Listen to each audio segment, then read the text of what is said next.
আমরা করলাম কত নম্বর উপপাদ্য? 38 নম্বর। আর 39 নম্বর উপপাদ্য করতে হবে না, কারণ মূল্যায়নে অন্তর্ভুক্ত নয়। তো এবার আমরা উপপাদ্য করব। পেজ নম্বর হচ্ছে কত রে? 15 নম্বর অনুশীলনীর 208 পেজ। কত নম্বর পেজ? 208 পেজের উপপাদ্য নম্বর হচ্ছে 40। কি বলেছে উপপাদ্যে? বলেছে বৃত্তের কোনো বিন্দুতে স্পর্শক ওই স্পর্শ বিন্দুগামী ব্যাসার্ধ পরস্পর লম্বভাবে অবস্থিত। বলেছে একটা বৃত্ত আছে। কি আছে? একটা বৃত্ত আছে। এই বৃত্তের কি আছে? একটা ব্যাসার্ধ আছে। ঠিক আছে, এই ব্যাসার্ধ আর স্পর্শক বিন্দু কি হবে? ব্যাসার্ধ আর স্পর্শক কি হবে রে? পরস্পর লম্ব হবে। এটা আমাকে প্রমাণ করতে বলেছে। তাহলে বোঝাতে পারলাম কি প্রমাণ করতে বলেছে? একটি বৃত্ত আছে, সেই বৃত্তের কি আছে? একটি ব্যাসার্ধ আছে, আছে না? আর একটা কি আছে? স্পর্শক আছে। কি আছে? স্পর্শক। এই ব্যাসার্ধ আর এই স্পর্শক কি হবে? পরস্পর লম্ব হবে। সেটাই আমাকে প্রমাণ করতে বলেছে। বোঝাতে পারলাম কি পারলাম না? পারলাম।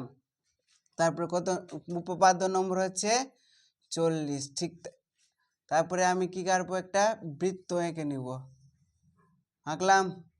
এই বৃত্তের কি আছে? একটা ব্যাসার্ধ আছে, আর বৃত্তের নাম দিয়ে দিলাম ও কেন্দ্রীয় বৃত্ত, আর এটার নাম দিয়ে দিলাম পি। ঠিক আছে, আরেকটা কি আছে? স্পর্শক আছে, আছে না? তাহলে স্পর্শকের নাম দিয়ে দিলাম এ বি স্পর্শক। কি নাম দিলাম? এ বি স্পর্শক। কারো কোথাও সমস্যা নাই? তাহলে স্বীকার্য কি লিখব?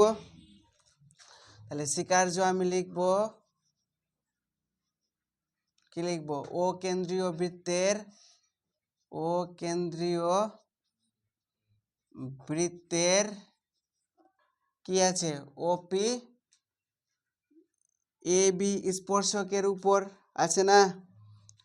কি আছে? পি বিন্দুতে কি আছে? পি বিন্দুতে, পি বিন্দুতে,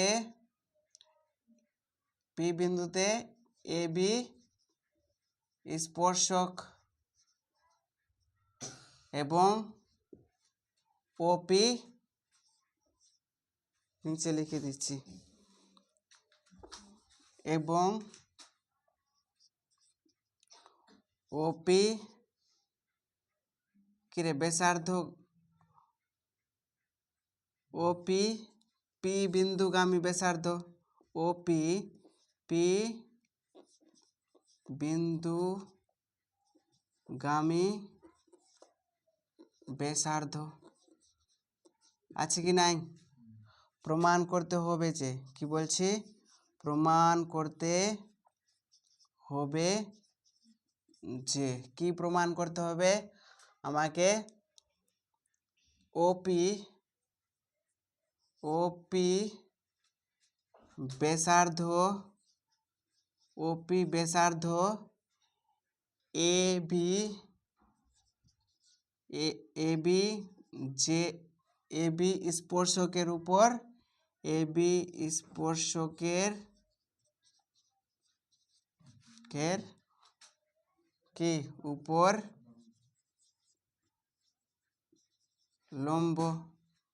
অর্থাৎ কেউ যদি এত টান লিখতে না পারে, অর্থাৎ দিয়ে কি লিখে দিবে? ওপি লম্ব এ বি।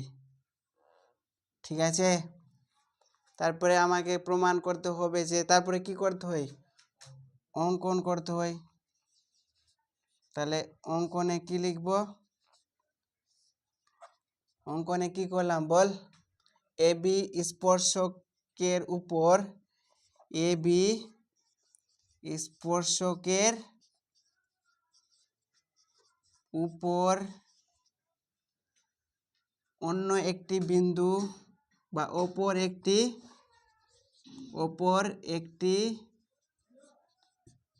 বিন্দু, অপর একটা বিন্দু কিউ নিলাম, নিয়েছি না? তারপরে কি করব?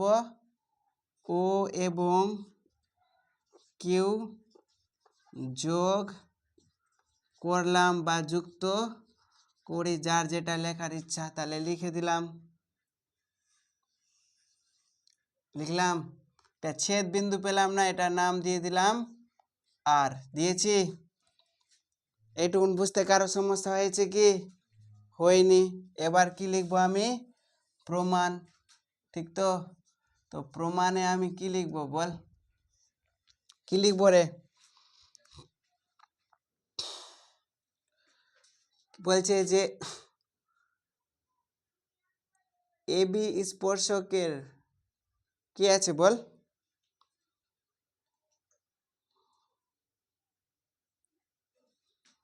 স্পর্শক, এবি স্পর্শকের উপর কি লিখবো? এবি স্পর্শকের উপর পি বিন্দু ছাড়া, পি বিন্দু ছাড়া অন্য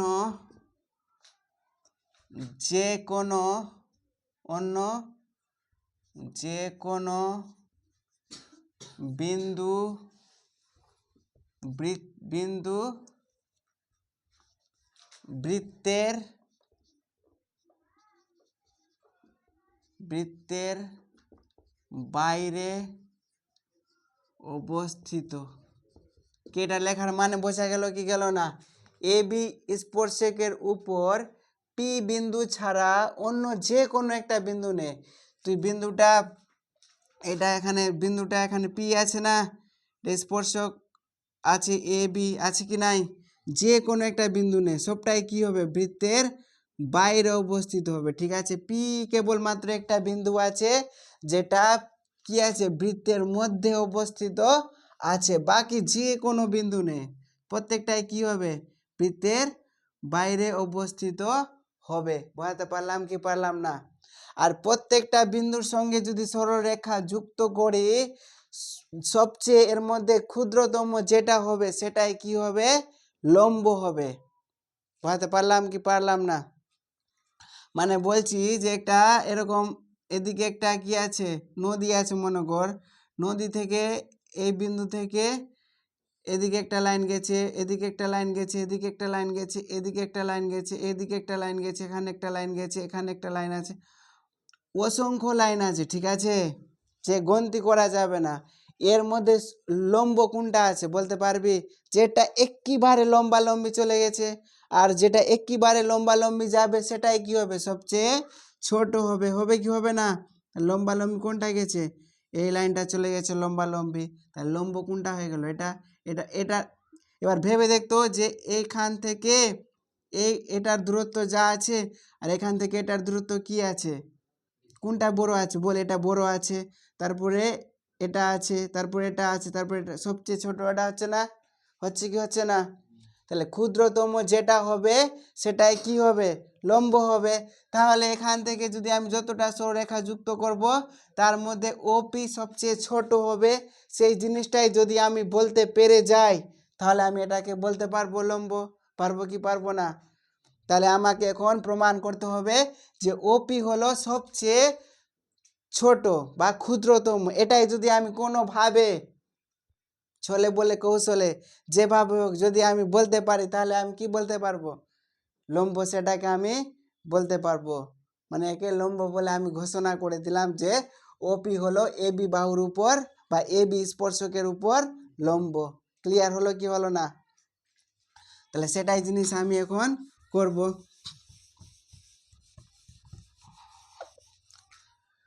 তাহলে এবি স্পর্শকের উপর পি বিন্দু ছাড়া অন্য যে কোনো বিন্দু বৃত্তের বাইরে অবস্থিত। তাহলে আমি এখানে লিখতে পারি না? তাহলে দেখতো এখানে কি ও আর, ও আর কার থেকে ছোট আছে? ও কিউ এর থেকে ছোট আছে না? তাহলে এখান থেকে কি লিখতে পারি? O Q, O Q greater than ও আর লিখতে পারবো কি পারবো না রে? হ্যাঁ, বা এটাও লিখতে পারি ও কিউ গ্রেটার, এটা ঠিক আছে লিখেছি না? তো আবার আমি লিখতে পারি না ও পি ইকুয়াল টু ও আর লিখতে পারি? কি বলছি ও পি ইকুয়াল টু ও আর, কারণ এরা কি একই বৃত্তের ব্যাসার্ধ। বলতে পারবো কি পারবো না? একই বৃত্তের ব্যাসার্ধ, ঠিক তো? তাহলে আমি লিখতে পারি না এখান থেকে, অতএব ও কিউ গ্রেটার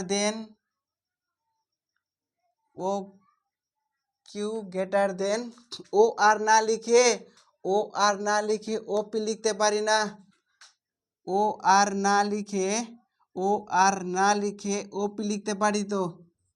হ্যাঁ, পারলাম লিখতে। তার মানে এখানে যতটাই আঁক না কেন প্রত্যেকটাই কি হবে? প্রত্যেকটাই কি হবে? ওপির থেকে বড় হবে। হবে কি হবে না? তাহলে আমি এখানে লিখতে পারি কিউ বিন্দু এ বি স্পর্শকের উপর যে কোনো বিন্দু। সুতরাং বৃত্তের কেন্দ্র ও থেকে এ বি স্পর্শক পর্যন্ত যত রেখাংশ অঙ্কন করা যায় ওপি তাদের মধ্যে ক্ষুদ্রতম। কিছু বোঝা গেল কি গেল না?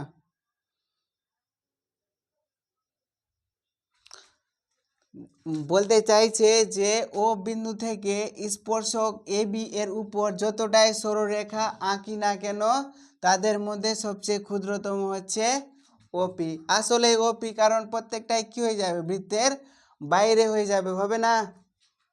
তাহলে আমি লিখতে পারি যে অতএব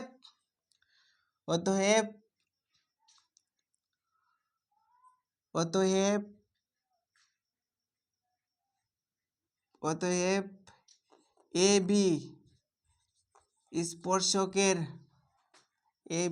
স্পর্শকের উপর ও বিন্দু থেকে যতটাই সরল রেখা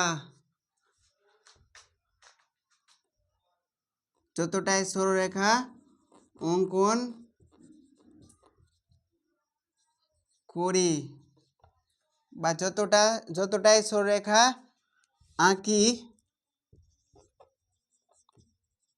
আঁকি তাদের মধ্যে ক্ষুদ্রতম হলো ওপি। কি বোঝাতে পারলাম এটা লাইন? তাহলে আমি বলতে পারি সুতরাং ওপি লম্ব এ বি। কি বোঝাতে পারলাম কি পারলাম না রে? হ্যাঁ।